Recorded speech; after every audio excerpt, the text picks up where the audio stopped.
राज्यभरामध्ये प्रचंड उत्साहाचं वातावरण आहे। नरेंद्र मोदी साहेबांना पंतप्रधान करण्यासाठी युवा पिढी देखील सज्ज झालेली आहे। 400 पारमध्ये पुणे जिल्ह्यातल्या सगळ्या जागा असतील याची देखील पूर्ण खात्री आहे।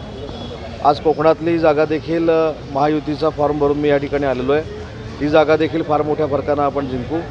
मला असं वाटतं की 400 पारचा जो नारा आहे त्याच्यामध्ये बुजुर्ग मंडळींनी देखील तो नारा दिलेला आहे, महिला भगिनींनी दिलेला आहे आणि युवा पिढीने देखील दिलेला आहे। त्याच्यामुळे नरेंद्र मोदी साहेब देशाचे पंतप्रधान होतील ही काळ्या दगडावरची रेघ आहे।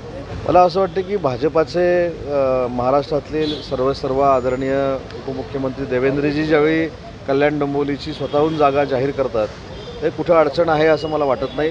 श्रीकांत शिंदे देखील फार मोठ्या मताधिक्यानं कल्याण डोंबिवलीमधून निवडून येतील। चिंता महाविकास आघाडीची केली पाहिजे। आपल्याला माहीत असेल की 3-4 दिवसापूर्वी त्यांच्या नेत्यांनी असं सांगितलं होतं की 35 जागा येणार आहेत, पण ते महाराष्ट्र असं चुकून बोलले होते। देशामध्ये त्यांच्या 35 जागा येतील असं त्यांचं म्हणणं आहे। राणे साहेबांनी फॉर्म भरलेला आहे। महायुतीमध्ये कुठेही अडचण निर्माण होऊ नये म्हणून माझ्या बंधूंनी आणि आम्ही सगळ्यांनी शिवसैनिकांनी मनाचा मोठेपणा दाखवलेला आहे। शेवटी थांबलो याचा अर्थ राजकारणातनं आम्ही संपलो नाही। शेवटी महायुतीमध्ये काहीतरी ॲडजस्टमेंट करावी लागते, पॉलिटिकल ॲडजस्टमेंट करावी लागते, म्हणून शिवसैनिकांनी केलेली आहे। नारायणराव राणेंचा फॉर्म आज आम्ही भरलेला आहे आणि फार मोठ्या मताधिक्याने ते निवडून येतील।